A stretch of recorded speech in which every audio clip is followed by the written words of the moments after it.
Hello, and welcome to the Sensibly Speaking podcast. This is Chris Shelton, the critical thinker at large, and I am here with our special guest this week. This is Yuval Laor, and he is his second time he's been on the show, and this is a show that I have been wanting to do actually for months, and I am so excited right now to be able to finally get this done and get this information to you. He and I spoke months ago about something that really explained some things to me as an ex-Scientologist. And I think that you're going to find this information very, very interesting.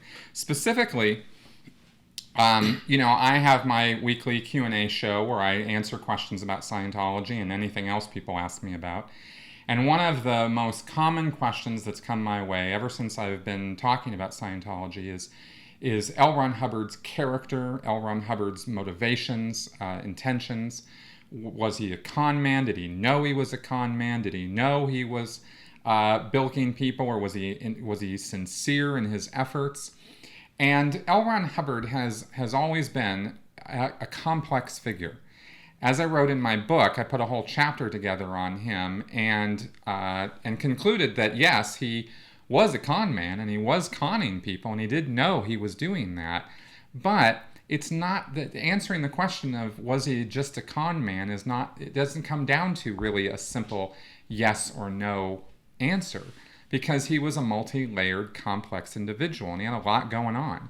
And in fact, this show is going to be all about one of the most important things that he possibly had going on, which is a medical condition. And that medical condition is known as temporal lobe epilepsy, or TLE. And we're going to get into explaining what that's all about and the symptoms of it and all of that. But I just wanted to lay out here a little bit of introduction on this, because in our modern pop culture, it is all too common for us to use clinical psychological terms that have real definite meaning in a clinical sense, just broadly and generally to describe people. How many times have we heard, Donald Trump described as a classic narcissist and even a psychotic or this sort of thing, right? Or we use the term sociopath or psychotic to describe David Miscavige, the leader of Scientology right now. And quite honestly, I'm a little comfortable using those terms and describing that man. But I've never been as comfortable using those terms in describing L. Ron Hubbard. And we've seen over the years different, armchair diagnoses used to describe him: schizophrenic, narcissist, psychotic, these sorts of things, pathological liar. I wanted to, bring him on, Yuval, because he's actually done quite a bit of research on this particular topic of TLE and has a lot to say about it. So we're going to get right into it. So thank you very much for being on. Thanks for having me. Yeah, this is going to be interesting. So first off, the classic idea, when you throw the word epilepsy out, people instantly think grand mal seizure, flopping around on the ground, that sort of thing. That is not all there is to epilepsy by far. So first, let's break this term down, TLE. Okay, so let's start with the epilepsy side of temporal lobe epilepsy. Okay. So epilepsy is a neurological condition. It's not a psychiatric condition. Mm-hmm. It is not even part of the DSM, the Diagnostic and Statistical Manual. Mm-hmm. And the reason is that the DSM is about diagnosis, and it's a psychiatric manual, while epilepsy is diagnosed using EEG. And so as such, it is not in the DSM, even though it probably should be, because it looks like a lot of the stuff that is in the DSM. And some of the symptoms of temporal lobe epilepsy include a misdiagnosis of schizophrenia, a misdiagnosis of manic depressive disorder or bipolar disorder. So this is where the study of behavior and actual physical condition cross. Well, a neurological condition versus a psychiatric condition. Okay, good.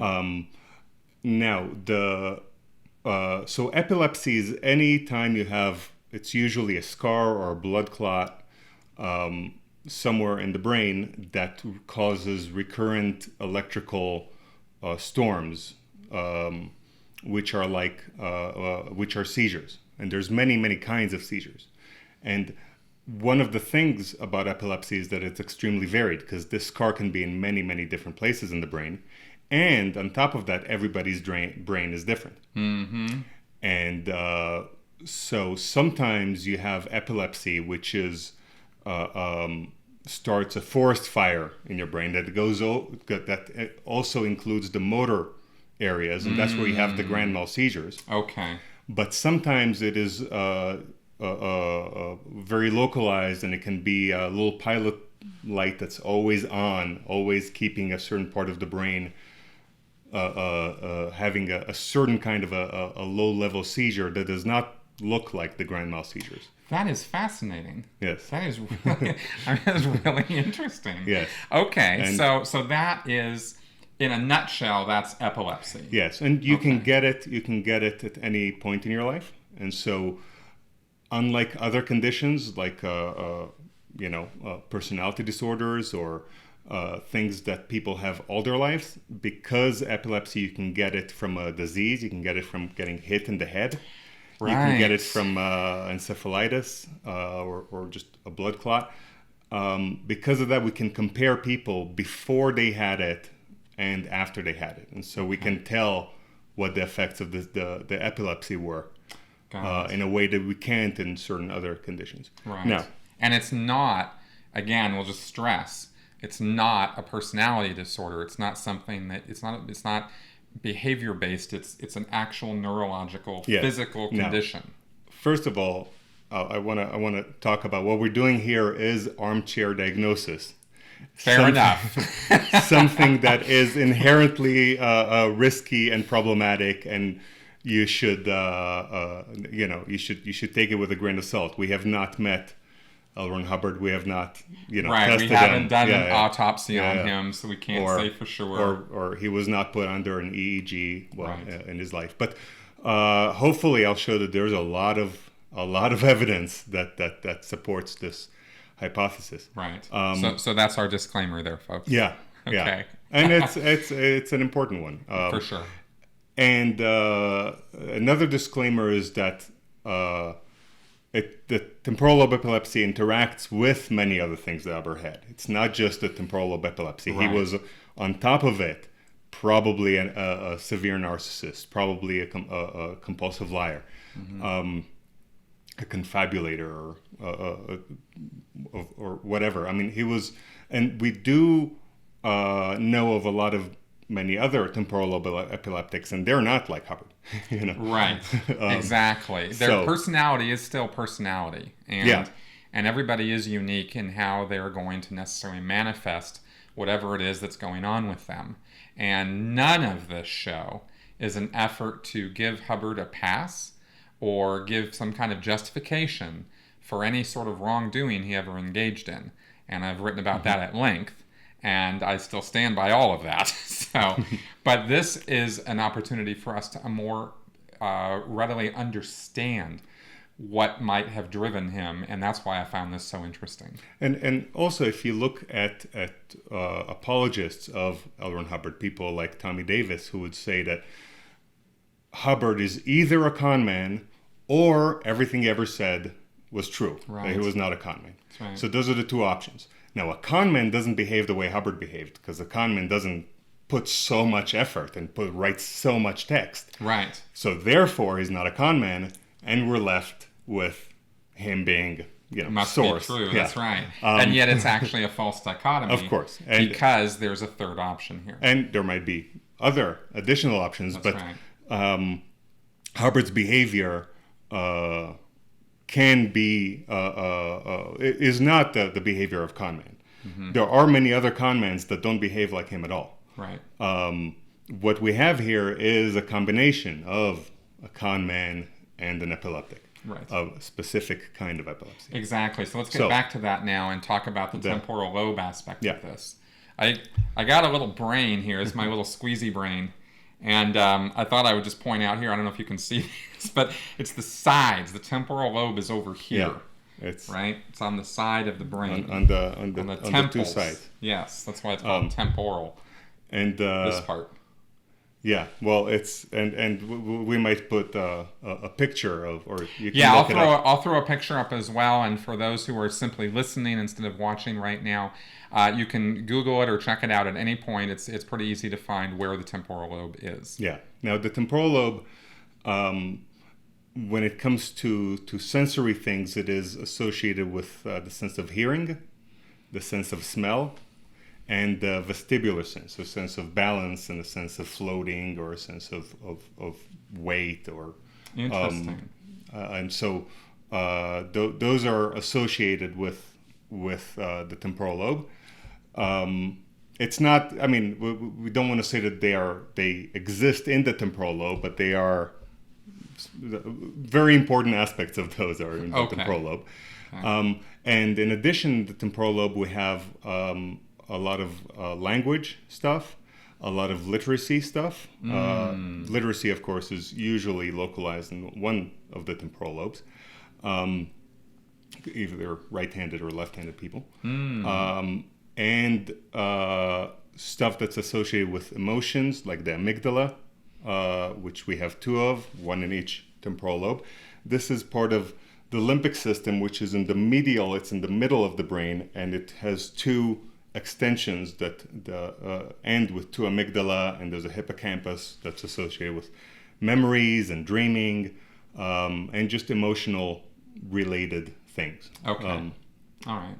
And as we'll see, those aspects are going to play a role in. Yeah, because we're talking about a disorder in those things. Yes. Right, and so that's going to manifest itself through seizures, through epileptic seizures that are not, again, grand mal flopping around on the ground seizures. They're seizures that affect these senses and these perceptions. So let's get into that. Yeah. So there's two things. There are an inventory of traits that was proposed by Baer and Fedio in 1977, and maybe it's we should mention that this temporal lobe epilepsy is a recent discovery. It's only since the very late 70s that it was they started talking about this. Neurologists did. In early 80s, it became an actual diagnosis that is accepted. Interesting, and that was only within a couple of years of Hubbard dying. Yes, and not actually has hardly seeped out into broad public knowledge. Yeah. I mean, when I was writing my dissertation, and I was reading books like I'll show some of these books. This is. The Neurophysiological Basis of God Beliefs by Michael A. Persinger. And this one, Seized by Yves Laplante. And they're both recommended. I saw the list of traits, and I immediately said, this is L. Ron Hubbard. This is clearly L. Ron Hubbard. Now, this is interesting because you are not and never have been a Scientologist, but you've sort of been interested in the subject for a while because of your interest in religious fervor. Yeah, and I wrote my dissertation about the evolution of religious fervor and the capacity for conversion. And so I was studying cults, cult psychology, religious psychology, and stuff in general. And I got through these books, Persinger's book to start with. And I said, this is L. Ron Hubbard. But I asked, I looked and nobody mentioned that temporal lobe epilepsy could be. And I asked Arnie Larma if he heard of it, and he said he never heard of it. And I thought, this is becoming weird. I mean, what is this? Well, it's very niche. Yeah. Knowledge. Yeah. And apparently. Because I had never heard of it either until we talked about it. And also, Hubbard did have in 1968, there was a study into his psychology, right? Right. And so in 68, they don't know yet about temporal lobe epilepsy. And so when they write that he seems like he might be schizophrenic, but not really because he's not deteriorating and he's way too functional, that they don't have temporal lobe epilepsy as an option at 68, and that sort of closed the book on trying to understand Hubbard. It's like, people said, okay, that was already done. They already done that. Right. And they didn't realize that since there's new understanding of neurology, and also this suffers from the split between psychiatry and neurology. These are two medical disciplines that both study the same thing, and yet they are they've had a chasm between them, and they don't study each other as much, or they used to not as much. Now they're getting better at it. Good. That's good, because that's actually what prompted me to mention earlier that this is a cross. This is where these fields cross, and they should be crossing a lot more out there, because it was fascinating when we first talked about this to find out about that chasm and find out that neurologists don't necessarily talk to psychiatrists, psychiatrists aren't necessarily talking to neurologists, and yet here was something TLE which clearly affects behavior, exactly, and insane like behavior and personality, and yet psychiatrists don't necessarily know anything about it. Yeah, and also, psychologists don't study it as well. That's right. Yeah. That's right. And so, of course, now we have these not just armchair diagnoses, but old school diagnoses that we've been carrying on as with ex-Scientologists who look into this. And we end up coming up with answers that we call inconclusive. And like I wrote in my book, he's a complex guy. There's a lot going on there. Well, when I wrote my book, I didn't know anything about this. Or believe me, it would have been in there. So the second edition. That's right. Have to buy the book again. That's right. So let's go into some of the traits of this. Yeah, we'll go into personality traits proposed by Baron Fedio, and later we'll talk about some specific seizure symptoms. Yes. But let's get to the traits. So I'll read the list from top to bottom. These are, I think, 17 or 18.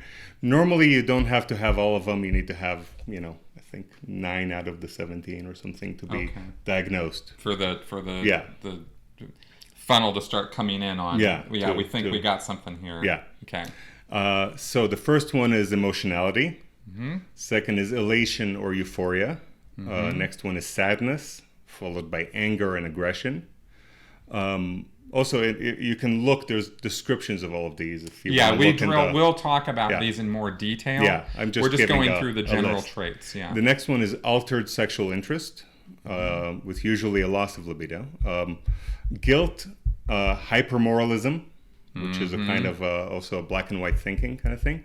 Obsessionalism, circumstantiality. Which we should just define really quickly. Yeah, and they talk about as loquacious, pedantic, overly detailed, and peripheral. Focusing on some strange minor aspect of something. And maybe what some people might, again, pop culture wise, call OCD. Well, OCD is a I know. OCD is a very specific thing, but clinically. But here we're talking about people who are very overly attention it might be OCPD, obsessive compulsive personality disorder, the one that people don't think is a problem. OCD people do not want to wash their hands, that many times a day. Right. OCPD is people think, shouldn't everybody clean their house all the time? Right. So, and of course we had obsessionalism as the previous one. That's right. The next one is viscosity, which is a kind of a social inability to sense cues or to get that someone wants to talk about something else, or maybe that the conversation's over. Okay.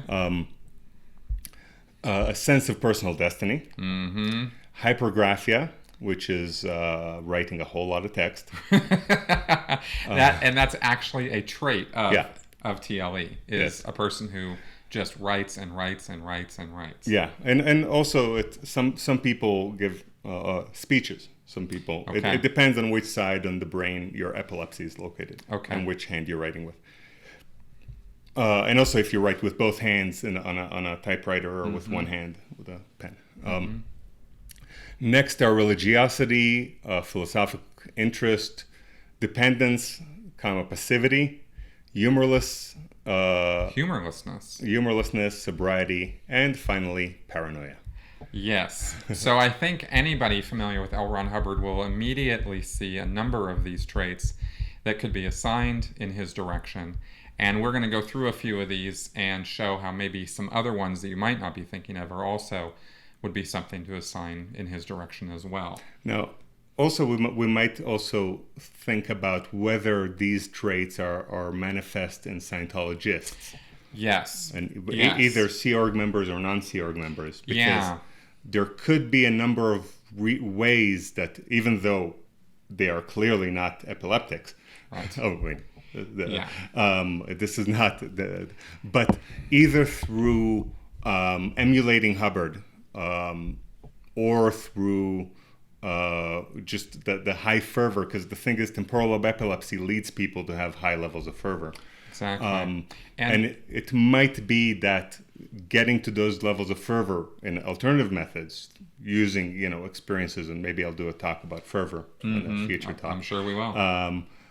That might also possibly bring about some of these traits. But clearly there is a tendency of Scientologists to try to emulate Hubbard. Exactly. And it's actually, for those of you who don't know or haven't looked into this at all, one of the defining characteristics of a destructive cult is that the cult leader is pretty aggressive in transferring, his personality and his personality traits to his followers. And they are, of course, willing recipients of those traits because they're trying to emulate the cult leader.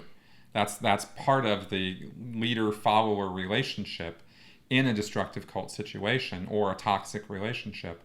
And so when we're going through these things again, I'm just going to stress, no one's saying that Scientologists have TLE. Yeah. Right? But the perceived characteristics of L. Ron Hubbard will be taken on as part of their personality, and so they can have some of these symptoms or look like they have some of these traits as well. And also, we should mention that other people that have temporal lobe epilepsy, and there are, initially it was called Dostoevsky's epilepsy, because it was a lot of the symptoms are described by Dostoevsky, especially the late Dostoevsky. But also people like Vincent van Gogh, the philosopher Soren Kierkegaard is very clearly has almost all of these traits. Edgar Allan Poe. Edgar Allan Poe probably was another person who was sort of looked at in history as somebody who could have this. And they're not horrible people. Right. Nor were they destructive cult leaders. Yeah. But it might be that other destructive cult leaders, and I think that Ayn Rand might have also had this. But that's another can of worms. Yes, it is. Yes, it is. But you will definitely find this kind of these traits or symptoms with other destructive cult leaders. In the past, right? I think we talked Mary Baker Eddy. Yeah, maybe actually is described as getting hit by a rock on the side of the head and started writing a whole lot of text right after that. Which is hypergraphia, right? Yeah. So it's not one or two of these things. Like I said, we're going to go through these and show that there's a great number of them. Yeah. So just because somebody likes to write a lot doesn't mean that they have TLE. Yeah. And if you wanna find out, you need to find a neurologist and get diagnosis. Of course, you'll have to overcome your paranoia. That's right. Another one of the traits.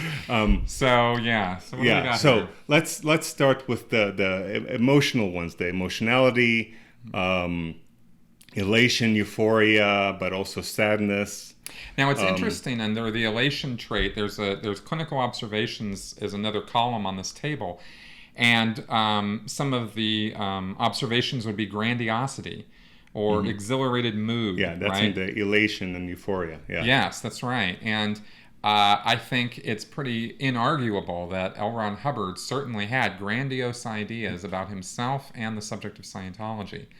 All you have to do is read some of his works like Keeping Scientology Working, where he flat out says there is nothing else more important than Scientology and than the entire universe, right? Or another policy letter called Copywriting, where he defined his use of the term hard sell in Scientology, which he, again, specifically said, there is nothing else more important than Scientology in everything, in all of man's works, and in anyone's life who's ever a Scientologist, nothing else could possibly be of more interest or importance than their involvement with Scientology.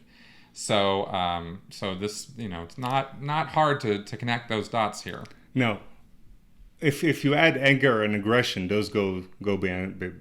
Those are obvious. We know that Hubbard and also that certain Scientologists can behave in this way. Now, sadness is a more surprising one, but yes, but it is apparently been a major part of Hubbard's life. That's right. When you look at, for example, Russell Miller's biography, Barefaced Messiah, you see in 1951 Hubbard hit a major wall of depression and actually took off with his kidnapped daughter to Cuba and drank himself into a stupor and ended up dictating the book Science of Survival during his time down there, which is the book, by the way, where he talks about rounding up and killing all the homosexuals and deviants in the world because they're horrible, awful people.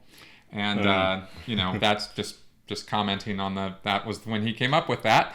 But that period would definitely be a period of extended depression on L. Ron Hubbard's part before he came out of it, however he did, and came back to the States.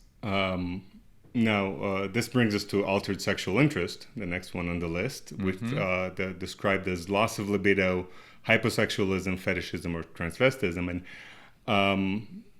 I don't know Hubbard sexuality. He had 5 children, he had 3 wives, but he did not have sex with too many of his followers. He was known actually as a ladies' man before he married Mary Sue, and his third wife, right, and or his second wife, but he didn't have a second wife, so it was his third wife. Anyway, before, and I think that relationship's actually shown pretty clearly in the Paul Thomas Anderson movie, The Master, where the dynamic between the two leads, between Amy Adams' character and Philip Seymour Hoffman, who plays the L. Ron Hubbard character, is shown. There's a key scene in that movie, and if you haven't seen it, you should, because I think it explains the dynamic between Mary Sue and between L. Ron Hubbard, where she got him to settle down and stop being such a ladies' man. You would think that he could have been a much worse sexual predator, not just a ladies' man, but he could have, and he wasn't.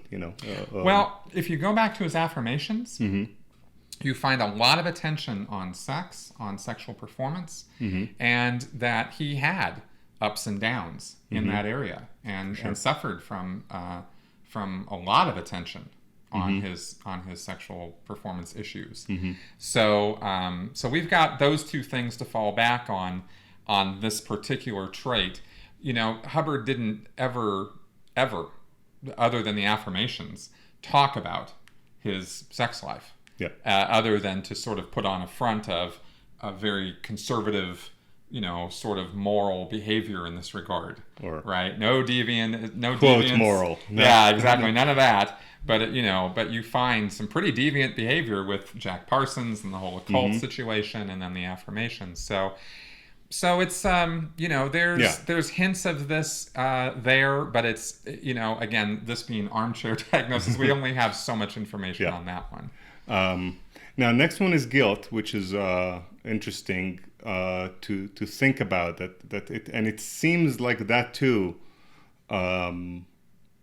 was something that he might have felt at times. Of course, that is when he's not feeling that he is saving the planet, that he was the personal destiny. Well, again, we have really the best evidence we have for that is the affirmations. which were his private writings, never intended for anybody else to see that. You can very clearly see evidence of a troubled personality in the affirmations, including guilt over past misdeeds and past misfortunes and past things that had happened to him, and a resolution on his part to not do that again, clearly indicating he's struggling with some of those issues. Yeah, but resolutions and certainty are things that are typical of temporal lobe epileptics. Yeah.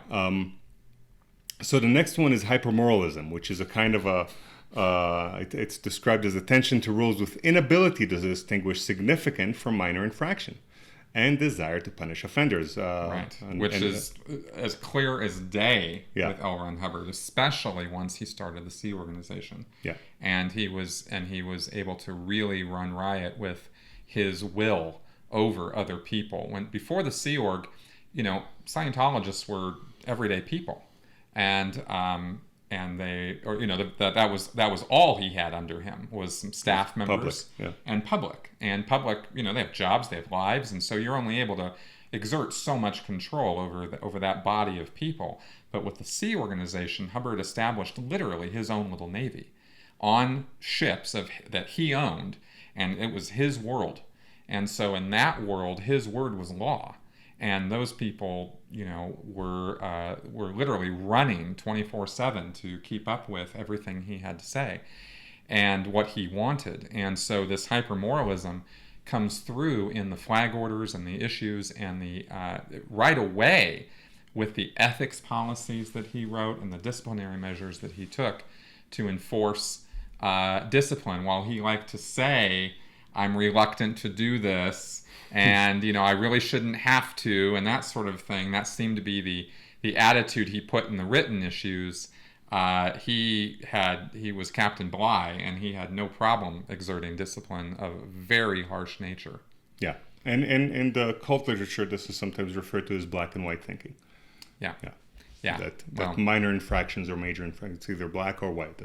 That's right. Doesn't matter. That's right. And it would sometimes take the smallest of infractions to set him off. Mm-hmm. We've got numerous stories from people, Hannah Whitfield and others who were on the ship with him, Mike Rinder, Karen de la Carriere, who go on at length about some of the punishments and disciplines that Hubbard enacted on Sea Org members because they didn't get a part, or there was a guy who had to stay up for a week because he didn't get a part ordered, and he had to stay up until it arrived because he hadn't ordered it for too late or something, simply because Hubbard said so.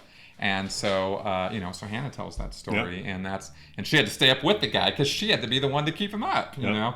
So pretty over the top, exaggerated sense of self and his rules and discipline. So the next one is obsessionalism, described as ritualism, orderliness, compulsive attention to detail. Of course, that also is prevalent in Scientology. Mm-hmm. And again, especially in the Sea Org. Right? Right? The cleanliness, the unbelievable attention, the white glove cleaning. You had to take a white glove, right, and walk around and, there's dust on the white glove. Mm-hmm. Clean it again, and you have guys. I mean, I had more than a couple times where I was up all night long cleaning because of that stupid white glove, which was a standard that Hubbard established.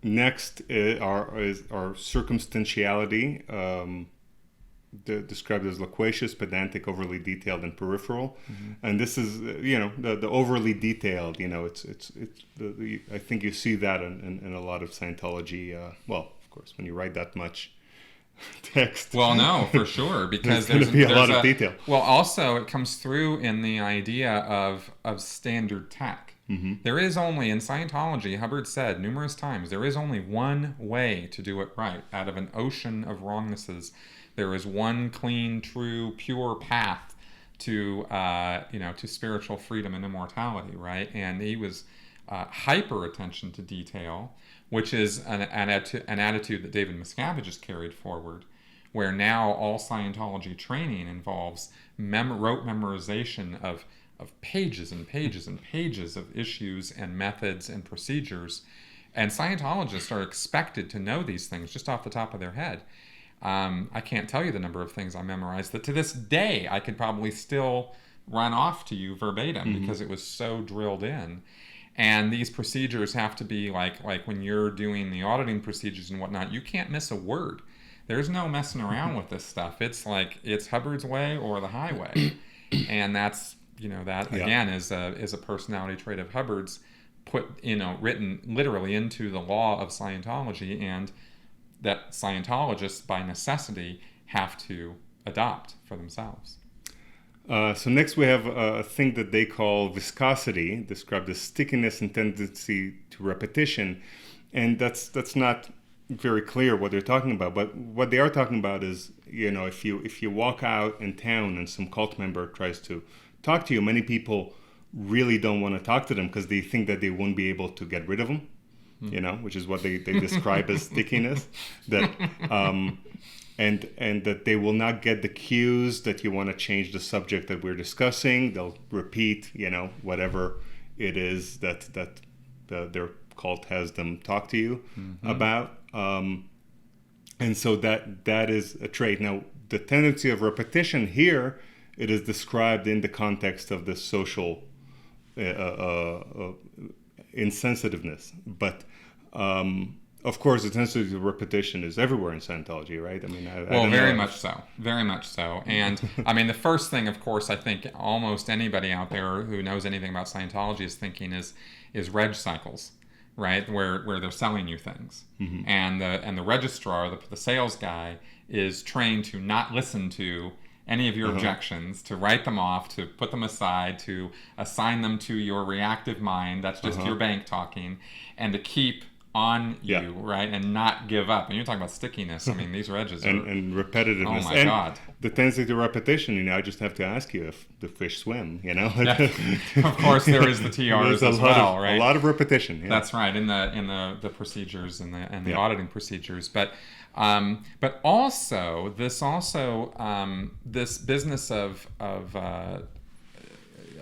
socially not getting the cues and whatnot, right? This is actually something, this kind of insensitivity is sort of drilled into Scientologists by the culture of Scientology, which has created a caste system where WOGs, non-Scientologists, are at the bottom of the scale, right? So the importance of what they have to say, the importance of their thoughts and actions and whatnot is given short shrift by Scientologists. They just, that's just WOGs, those are just WOGs. And so, they're like muggles in the Harry Potter world, muggles. So it's easy. Scientologists get into a mindset of self-importance, but also a tendency to not feel like they need to pay a lot of attention to what non-Scientologists are saying or feeling because they just don't know any better. Yeah. Right? So... now we get to the sense of personal destiny. Pretty obvious. Yes. That exists. Now, with other temporal lobe epileptics, many times they feel that everything that they do is really, really relevant. They'll think that stuff that's happening in the news is because they arranged their room differently, and so they can feel guilty that they are responsible for whatever disaster happens. Right. Well, what you're describing right now is the definition of responsibility as used and interpreted in Scientology. Wow. Right? Scientologists were convinced in, 1987, 88, that they were responsible for the Berlin Wall coming down, right? I mean, convinced. I mean, this isn't like some kind of like little like, well, wasn't that a coincidence? It was, no, we did it. Yeah. High five, yeah. Yeah, like literally, and of course, L. Ron Hubbard, this is imbued from L. Ron Hubbard. I mean, and also if you create matter, energy, space, and time, then obviously everything you do is highly, highly relevant. That's right. Everything. That's right. Next is hypergraphia. Right. Now, when they first, the people who first came up with this, the pioneers of temporal lobe epilepsy, people like Geschwind and others, they had this hypothesis that temporal lobe epileptics will write a lot more text. And so they did this experiment where they sent all sorts of different kinds of epileptics questionnaire. And the last question in the questionnaire was an open question that you can write as much as you want. And the hypothesis that they made is that the temporal lobe people will write more than the others. What they didn't expect is that they could tell by the weight of the envelope coming back whether or not this was temporal lobe epileptic. Yeah. Because if regular people wrote a paragraph, temporal lobe epileptics, I think they average like 20 pages. I mean, wow. We're talking about we're talking about an exaggerated amount of writing. Yes. and putting things down, or of course in the modern world that would be typing or putting things on computers or whatever. Yeah, but it can go on for days on end. Yeah. It's really extended amount.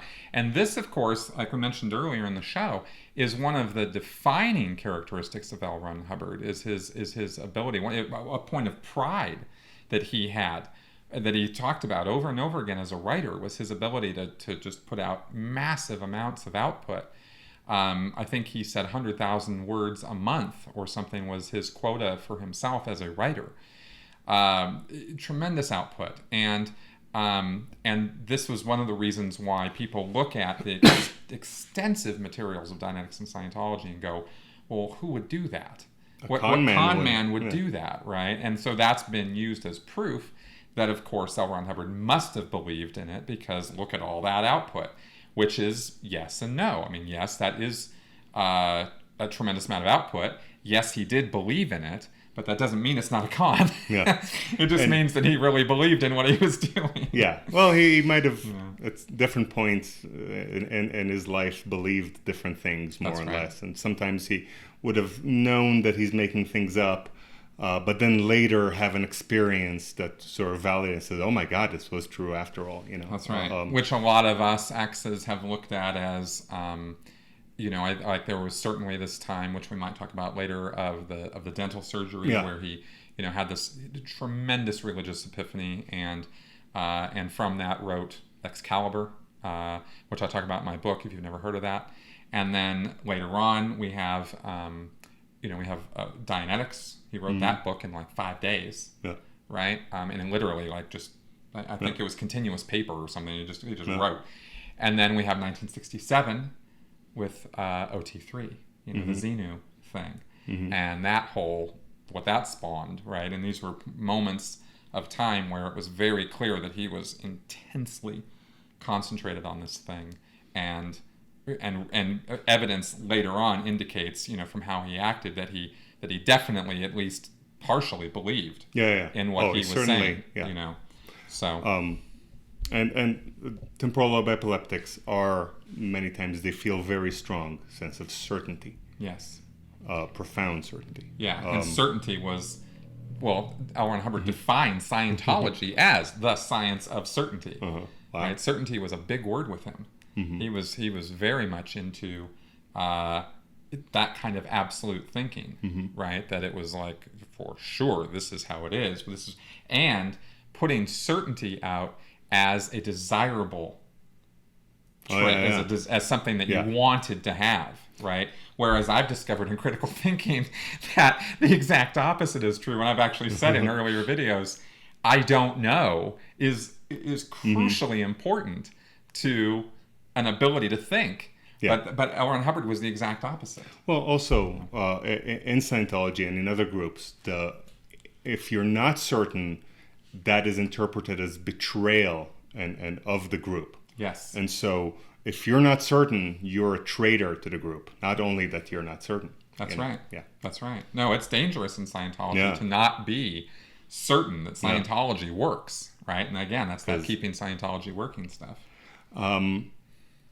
Now let's get to religiosity and philosophic interest. Yes. Of course, those I can guess go without saying. Now it's interesting, when we spoke about this before, when we first talked about this, the fact that many people who have TLE feel that they have experienced deep, really heavy religious experiences. Yes. And that's almost a characteristic of, well, it is a characteristic of yeah. Now, of course, these you only need some of these to be diagnosed, and some of the people with temporal lobe epilepsy, but not all of them, develop a condition that is described as hyper-religiosity. Yes. And it is described as the Geschwind syndrome. So some people call it the Geschwind syndrome, which some temporal lobe epileptics develop, and that includes a whole lot of very, very strong experiences. Sometimes a high level of fervor, and sometimes even in people who are atheistic, but they're very strong experiences, and they feel extremely strongly about it. Right. And so some of them also convert a lot, but not all of them. Okay. So this could be manifest in militant fundamentalists, or militant atheists, like these, where it's like certain this is the only way it can be. And high levels of fervor. Yeah, very, very, very strong. Which is not to say that having strong belief means you have TLE. No.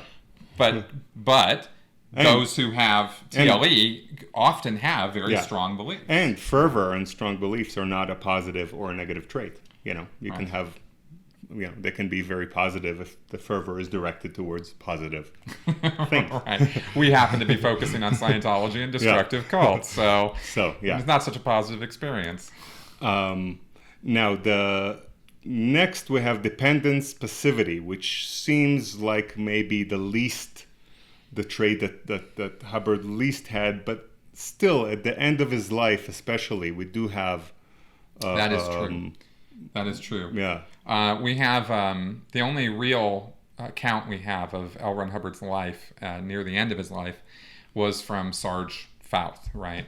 Who just recently passed away. But his accounts of Hubbard were that Hubbard was very despondent, very dejected, very much felt that he had ruined his life, or not ruined his life, but that he hadn't accomplished his purposes, I should say, and that he was still, to the very end, trapped and stuck with these body thetans, and could never, ever seem to get rid of them, to the point where he asked Sarge to build a device that would end up killing Hubbard if he used it. A kind of e-meter that would just, use electricity to just blow the body thetans out completely. And Sarge, just was like, yeah, I don't think I'm going to do that. And he built something, I think the story goes, that gave Hubbard enough of a shock that it convinced Hubbard, yeah, okay, maybe I don't really maybe I'm not suicidal here. Yeah. And it kind of snapped him out of it a little bit. But that despondency was evident there.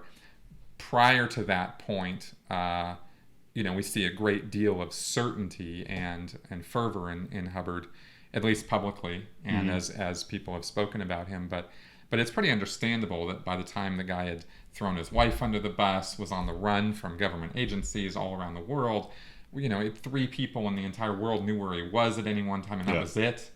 Totally cut off from everything else. It's pretty understandable how you'd kind of be a little despondent.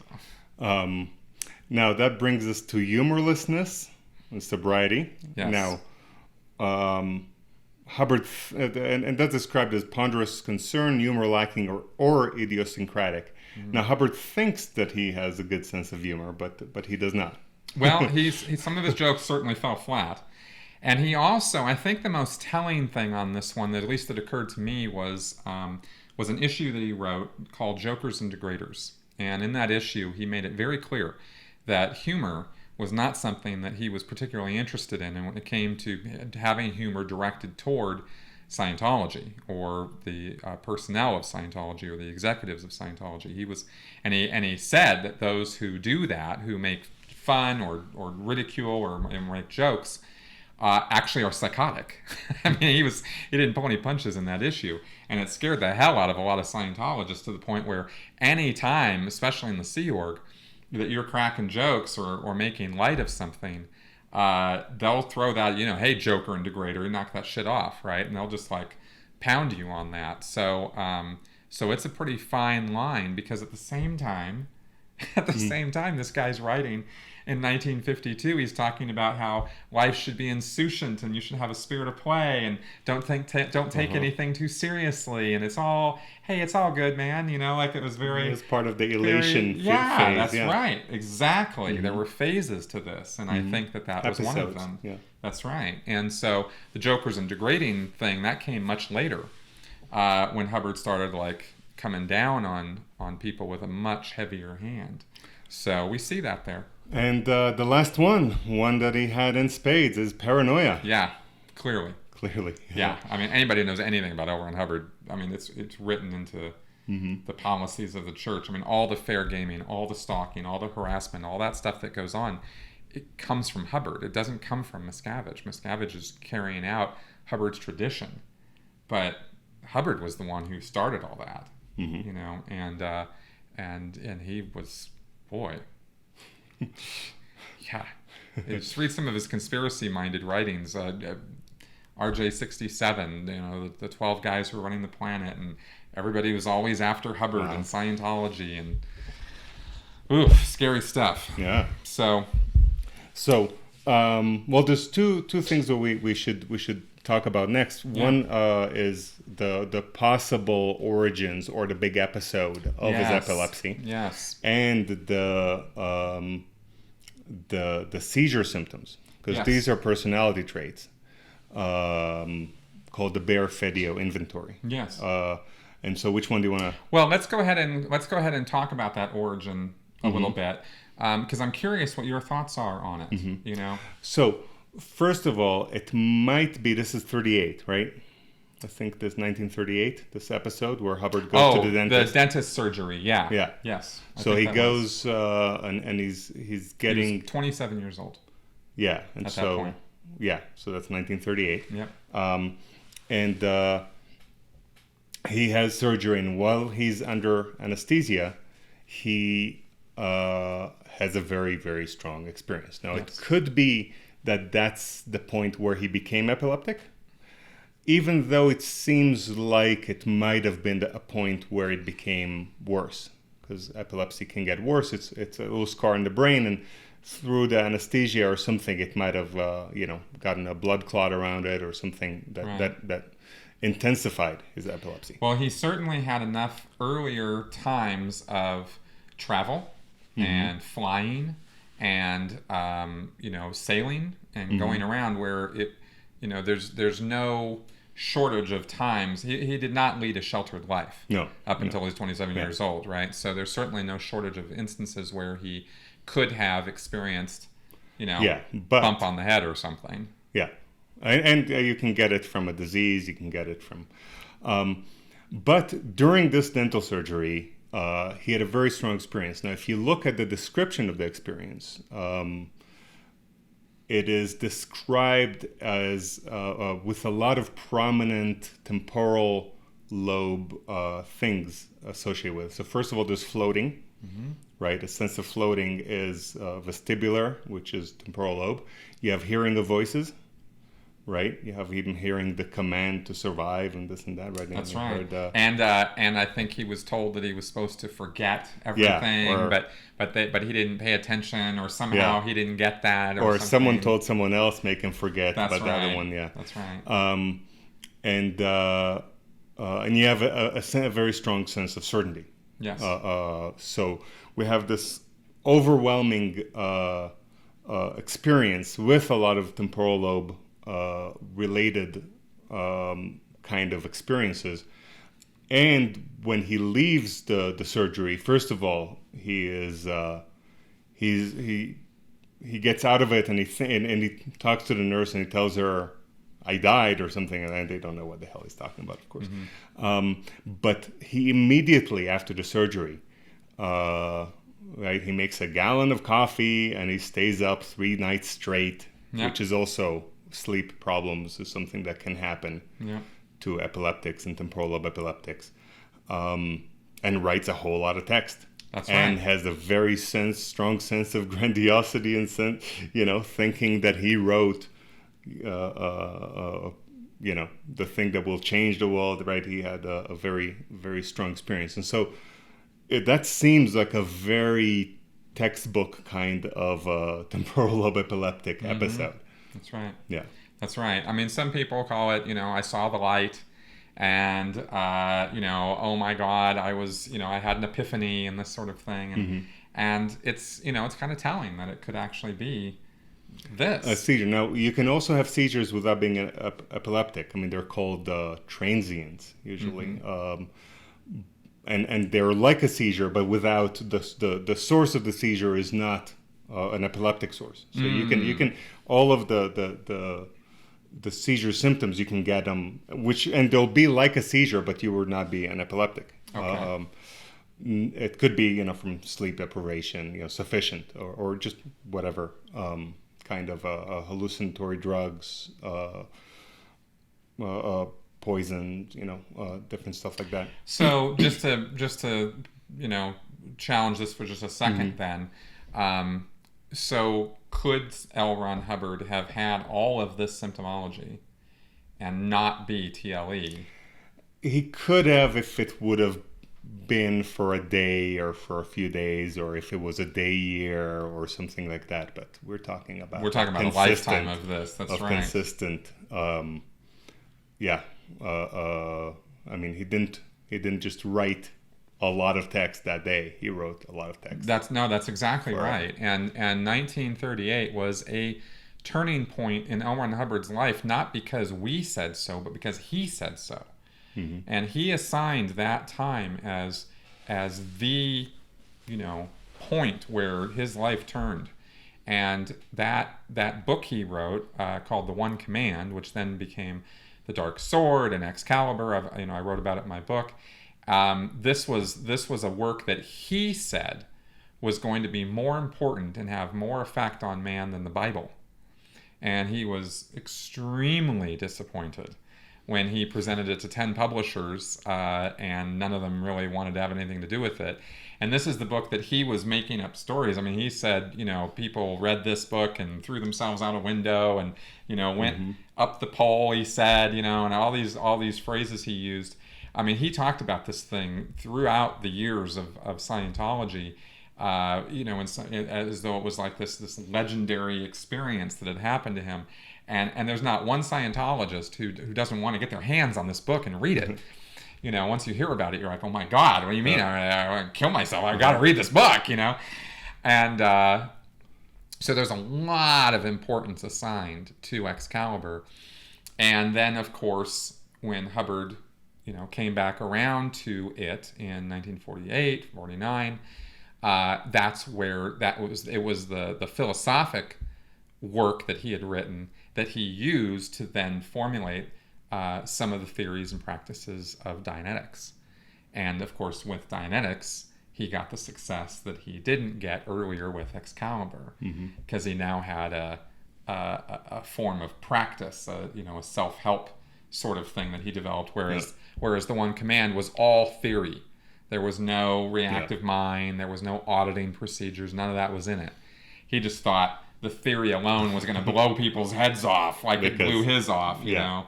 And you can tell from the way he talks about it, and he even refers to it in the affirmations. I mean, he really held on to this as something important in his life, and I think it contributed to his sense of egotism and grandiosity through his naval years, right, and through all of his Scientology years. Right? Now, the people who have read this say it's not very impressive. Right? Jerry Armstrong and other. Yeah, I don't know if Jerry ever read it, but I do know that there's one account, which I quote from in my book, of a guy that he had let read it, and and he said it was. He said it was kind of. I don't think he used the word creepy, but he describes it as a very uncomfortable experience reading the book, and that there are philosophic ideas presented that make you look at things a little different. And it wasn't, certainly it didn't drive him to suicide, but he just thought it was just a little bit off, and that was written in, I think it was 63 or 64. And again, it's quoted from in my book, so you can check that out. So, let's take a look at some of these seizure symptoms, just as some information on this.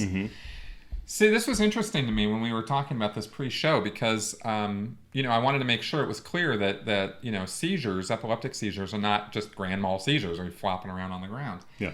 And it turns out there's 6 categories of seizures. Yeah. Well, these are seizure symptoms. Okay. Yeah. Okay. The seizures are little electrical storms in your brain, right? But they can manifest in any way. And there's, I recall an article, showing 40 different kinds of seizures, but those are all on a neurological basis. These are categories of symptoms. Okay. And so these are taken from Seized, from Yves Laplante. It's page 99, page 100, and in other places. Mm-hmm. And the 6 categories of symptoms are hallucinatory symptoms, emotional symptoms, autonomic symptoms, motor symptoms, sensory, and experiential symptoms. Okay. Now, in the book, there's a big list of different things that you can have, and there are a wide, strange collection of things that you might experience as part of your seizures. But out of that list, we sort of focused on some that Hubbard yes. might display, and so. We have here smells. Of course, the temporal lobe is associated with a sense of smell, and it seems like Hubbard hallucinated smells, or he was disturbed and paranoid about smells. He thought he smelled things when... Well, to anybody who doesn't know some of the minutiae of Scientology, Hubbard was deaf on smells. He wrote a whole issue on perfumes and forbade any perfumes, any scented products, anything like that. Like, if you're in the Sea Org, you cannot use scented shampoos or scented soaps. And there are Sea Org members who will really call you on the carpet for if you even slip in any kind of herbal anything, right? If it's got a smell connected with it in any way. That is directly because L. Ron Hubbard specified that his shirts be washed and rinsed 7 to 9 times to get out every single possibility of a smell connected with his shirts. And there are stories of him going quite wild about that because he thought he could smell the detergent or the scents in clothes that had been washed and rinsed 8 or 9 times. Mm-hmm. And he's like, no, I can't. I can still smell that soap, god damn it. And they had to go back and do the whole thing again. And I'm like... who is this guy? What is this super schnozzies guy? Yeah. But then of course he's totally fine in other places where you'd think a snooper schnoz would like do you poorly. He doesn't have any problem with it. Mm-hmm. But when it came to scented laundry detergent, oh man, So, felt strongly about it. Yeah. The next one we have here is all sorts of physical tremors and feelings and pins and needles and bugs under the skin, all sorts of a collection of physical, and also this would be included in the feeling of being possessed, that those are things that seem like body thetans. Yes, that's right. And especially... we don't have accounts from the early years or from the mid years of on the ship on this, but we do have accounts from the later years of his life that he was really, really upset about this. That he felt very strongly that these body thetans were on him and affecting him, and that this was a problem. So. Oh yeah. Next of the list that we picked that he might have had is déjà vu. Yeah, this is interesting. So this could actually be a symptom of seizure, that feeling of déjà vu. And of course Hubbard, back in I think it was 67, formation of the Sea Org, there was this mission into time business where he felt on the Mediterranean especially that there were places where he had lived before, and that he had seen before and been there before, and he had a whole narrative worked out on this. And it was the job of his crew. He tasked them to go out and prove his recall of these times and places where he had been before. And he would give them directions and say, okay, you're going to see this, you're going to see that, and that sort of thing. And of course they'd go out and confirmation bias in full force, try to, dig up these treasures he said existed out there. And of course, they didn't find anything because, it's just a bunch of nonsense. But that feeling of that was something Hubbard felt very strongly and talked about quite candidly in a number of places. Next, we have here mind-body dissociation and feeling that you have left your body, which is something that is that can come about. Yeah, well, he didn't have any problem with that. Yeah. He said, he said he would start some of the lectures of the St. Hill Special Briefing course in the 60s with, I was flying around on Venus last night, and woof woof woof woof woof woof, or I was traveling through the asteroid belt, and he meant it. This wasn't hyperbole. This wasn't like some sort of a metaphor. He meant he was out of his body flying around in the solar system. So as one does. Yeah, as everybody does, right? Because that's what we do. Now, one of the categories has all sorts of strange things, like thinking that you have a double, that there's a doppelganger, there's someone that looks just like you and walking around out there. Right. And when I first talked about this to Bruce Hines, he told me, Hubbard thought he had a double. And apparently he did. Perdido, right? Yeah, he wrote a whole story, actually. This was actually pre-Scientology. He wrote a story called I Pedrito, and he said it was based on the fact that he had been down in Cuba or down in the ABC Isles or somewhere down there in Central America, where he tells this whole story about how they thought, he went into this bar and there was somebody else who looked just like him, and there's this whole thing about him having this body double, and it always struck me as a little strange. That story always kind of rubbed me the wrong way because it didn't seem to make a whole lot of sense. Hubbard was always noted as being very unique in appearance with his flaming red hair and his sort of wiry frame when he was young and this sort of thing, but he claimed that this happened and this was a thing, and wrote this whole story based on it. So that's that was a thing with him. So there's other things on the list, yes. and of course, it's not expected that you'll have all of them. It's expected you'll have a few of them, and that those will remain consistent. But luckily, he didn't have the undressing in public. Right. Thank God. And some people think that they are dead. It's a strange collection of things that you can have. Wow. Now, if a thing that I should say, if you want to look up and see what someone with temporal lobe epilepsy looks like, and this is, of course, just the temporal lobe epilepsy. This does not include all the other horrible things that Hubbard had. There are videos on YouTube. We'll put links in the show notes here to those, and so you guys can look those up and just to see the conviction in the face. That's right. Especially, and it is so interesting when you hear and see the stories on this, the religious connotations, the fact that there was a young man who, I'd love to get this link, who whose father had to watch him almost all the time because he would have these seizures where he literally believed he was God. And he went traipsing off down the street one day and, ran into these two women and was like boasting about being God. Yeah. And they were like, whoa, dude. And he was absolutely positive when he was gripped by this seizure that was the case, that was who he was.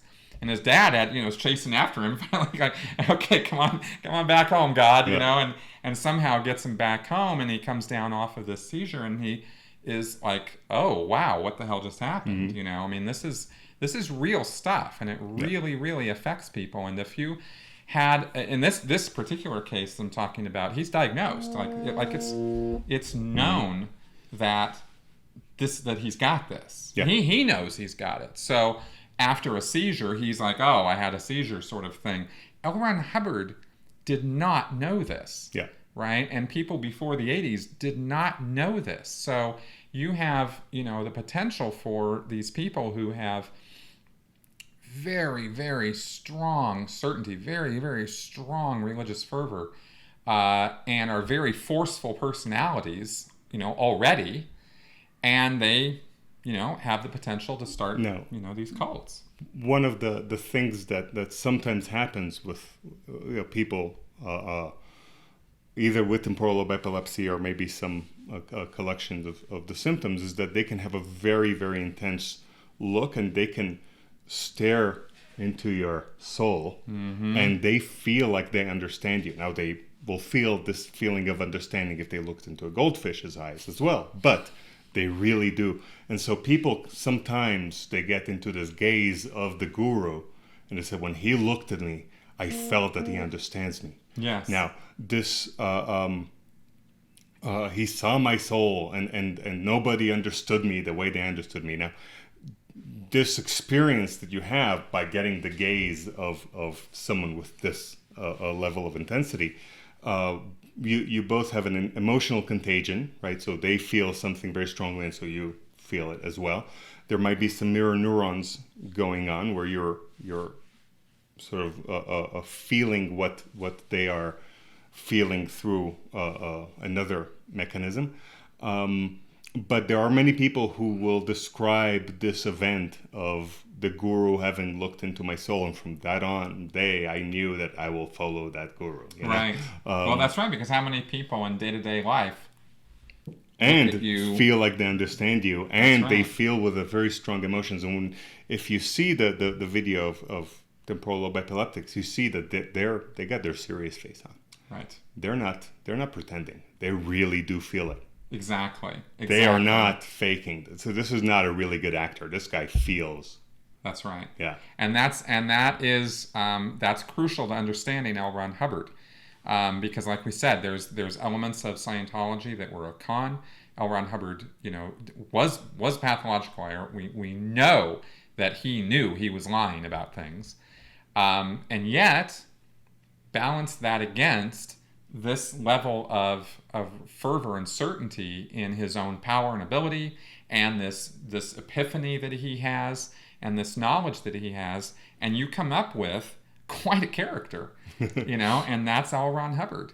So for me, like I said, this, as an ex-Scientologist and critic now who's been working really hard to understand the experience of my life and understand the motivations of L. Ron Hubbard, this really explains some things, and put some things in a whole new light for me that don't put me in a position where I feel like I pity L. Ron Hubbard.